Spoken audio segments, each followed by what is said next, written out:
الحمد لله رب العالمين والصلاة والسلام على سيد المرسلين اما بعد فاعوذ بالله من الشیطان الرجیم بسم اللہ الرحمن الرحیم. میرے ساتھ مل کر دہرا لیجئے، پڑھ لیجئے: الصلاة والسلام علیک یا رسول اللہ وعلی آلک وصحابک یا حبیب اللہ. محترم سامعین، السلام علیکم ورحمۃ اللہ وبرکاتہ. شعبان المعظم کی 11ویں تاریخ 1442 ہجری، 25 مارچ 2020 یوم الخمیس، جمعرات، تھرسڈے. کافی دنوں کی گیپ کے بعد آج پھر آپ کی خدمت میں یہ قرآن پاک کا سلسلہ تفسیر کا پھر حاضر ہوں لے کر. کچھ مشکلات آئی ہوئی ہیں، اب دعا کریں اللہ تمام مشکلات کو حل کرے، آسانیاں عطا فرمائے، آمین بجاہ النبی الامین صلی اللہ علیہ وسلم. پارہ پہلا ہے الف لام میم، سورۃ البقرہ دوسری سورہ ہے، اس کی آیت نمبر 28. آیت پاک سماعت فرمائے. اللہ عز و جل قرآن مجید فرقان حمید میں ارشاد فرماتا ہے: اعوذ باللہ من الشیطان الرجیم، بسم اللہ الرحمن الرحیم. کیف تکفرون باللہ وکنتم امواتا فاحیاکم ثم یمیتکم ثم یحییکم ثم الیہ ترجعون. صدق اللہ العظیم. اس کا ترجمہ کنز الایمان شریف میں امام اہل سنت اعلی حضرت مولانا الشاہ احمد رضا خان علیہ رحمت و رضوان اس طریقے سے کرتے ہیں: بھلا تم کیوں کر خدا کے منکر ہوگے حالانکہ تم مردہ تھے. اس نے تمہیں جلایا، پھر تمہیں مارے گا، پھر تمہیں جلائے گا، پھر اسی کی طرف پلٹ کر جاؤ گے. یہ ترجمہ ہے اس آیت پاک کا. کیف تکفرون باللہ، تم کیوں کر خدا کے منکر ہوگے. یہ کیفہ جو ہے یہ سوال کیا جا رہا ہے ان سے. یہ اس لیے نہیں کہ اللہ عز و جل کو جواب پتہ نہیں، معاذ اللہ رب العالمین، بلکہ یہ ان کی توبیخ کی جا رہی ہے. گویا کہ انہیں ایک طریقے سے اور ڈانٹا جا رہا ہے، کافروں کو انہیں اور رسوا کیا جا رہا ہے کہ اتنی نشانیاں تمہارے سامنے ہیں. اس کے پہلے جو آیت ہے آپ نے تفسیر سماعت فرمائی، ساری نشانیاں ہیں اس میں، اللہ عز و جل کی وحدانیت کی،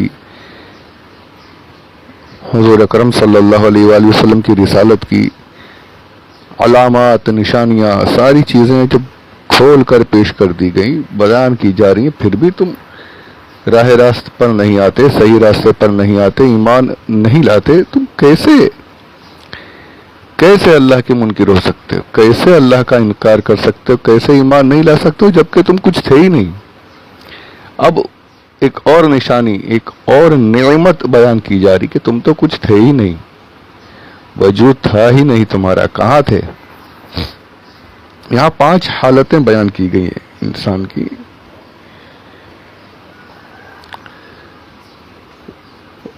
5 حالتیں. پہلے تم مردہ تھے، پھر تم پہلی حالت مردہ، پھر زندہ کیا گیا، دوسری، پھر مردہ موت دی جائے گی تمہیں، تیسری، پھر واپس جلائے جائیں گے، چوتھی، اور پھر 5ویں حال اور آخری حالت کہ اللہ عز و جل کی طرف پلٹ کر تمہیں جانا ہے، اسی کی طرف واپس لوٹنا ہے.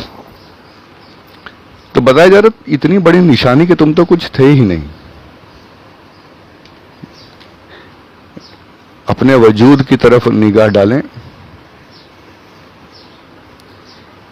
کہ اس دنیا میں آنے سے پہلے ہم کیا تھے. کہیں پر بھی ہمارا نام و نشان نہیں.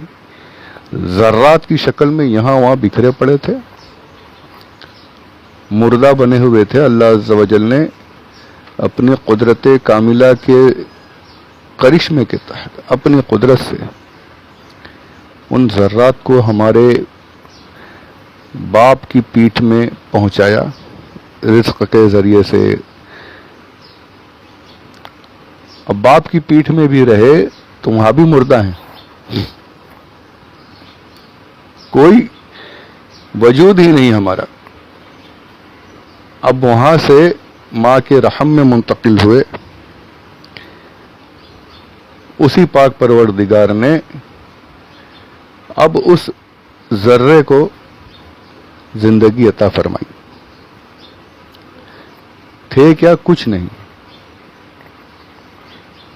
کسی چیز کا وہم و گمان ہمیں پتہ ہی نہیں, علم نہیں, کچھ شعور نہیں, بے جان مردہ تھے.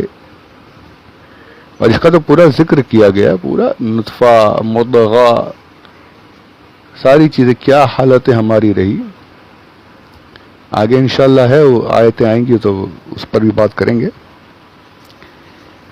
یعنی ایک ذرا سے قطرے کو اللہ عز و جل نے جان عطا فرمائی, زندگی عطا فرمائی, اور پھر کچھ نہیں ہونے کے بعد اس پاک پروردگار نے تمہیں زندگی دی, تمہیں زندہ فرمایا, اس دنیا میں لائے. مردہ تھے, اب زندگی ملی. وہاں دیکھیے فا فرمایا گیا, فاحیاکم, یعنی مردہ ہونے کے بعد جو زندگی ملی وہ کچھ عرصے مردہ رہے اور پھر دنیا میں زندگی عطا فرمائی. یہ دو حالتیں بیان ہوئی. آگے بڑھنے سے پہلے ایک چیز کی طرف میں دھیان دلانا چاہوں گا سب کا. آج کل یہ ہم لوگوں میں ایک کچھ سالوں سے یہ میں سمجھتا ہوں غالباً پاکستان سے شروع ہوا یہ کہ اللہ حافظ کہا جاتا ہے. خدا حافظ جو پہلے کہتے تھے, اب زیادہ تر اللہ حافظ ہی کہا جاتا ہے. اللہ حافظ یعنی بات کرنے کے بعد جب فون ہو یا چلنا شروع کرتے ہیں, کہیں سے نکلنا چاہتے ہیں, ملاقات ختم ہوتی ہے, تو پہلے یہ تھا خدا حافظ کہا جاتا تھا, اب اللہ حافظ کہا جاتا ہے. اچھا, یہ خدا حافظ یا اللہ حافظ جو کہتے ہیں, اس کا یہ نہیں کہ اب جا رہے ہیں تو اللہ حافظ کہہ دیں تو یہ صحیح ہو گیا, بات ختم, فون کٹ کر رہے ہیں تو اللہ حافظ کہہ دیں, گھر سے نکل رہے ہیں تو اللہ حافظ کہہ دیں. جی نہیں, صحیح طریقہ یہ ہے کہ آپ پہلے سلام کریں. آتے وقت بھی سلام, جب ملاقات شروع ہو رہی ہے, بات شروع ہو رہی ہے تب بھی سلام, بات ختم ہو رہی ہے, جا رہے ہیں, فون کٹ کر رہے ہیں یا کچھ اور, تب بھی پہلے سلام, اس کے بعد آپ خدا حافظ کہیں یا اللہ حافظ کہیں, جو کہنا ہے کہ سلام کرنا یہ سنت ہے. اور یہ اللہ حافظ وغیرہ دعائیں بڑی اچھی بات ہے, یہ بھی کہیں, پر سلام کرنا یہ پہلے ضروری ہے, یہ سنت ہے. آدمی ملنے میں, جدا ہونے میں, دونوں وقت میں سلام ہونا ضروری ہے.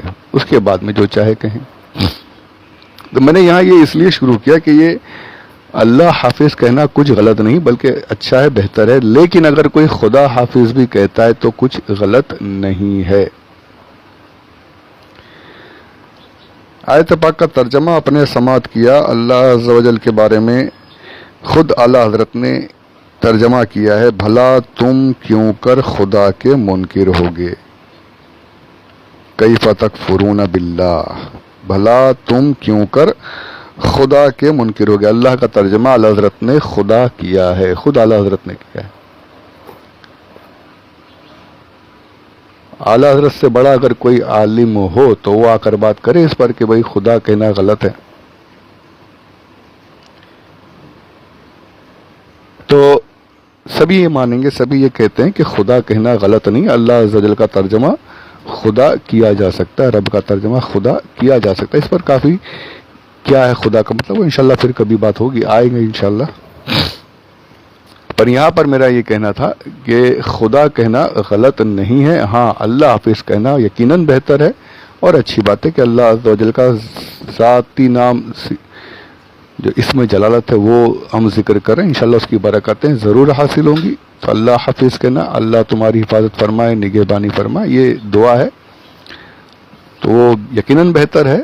پر اگر کوئی خدا حافظ کہہ دیتا ہے تو یہ بھی غلط نہیں، گناہ نہیں ہے، غلط نہیں ہے۔ اس پر بس ایک بات ایسی آ گئی تھی، اعلیٰ حضرت نے ترجمہ خود کیا تو میں نے وہ بھی سوچا کہ آپ کی خدمت میں عرض کر دوں۔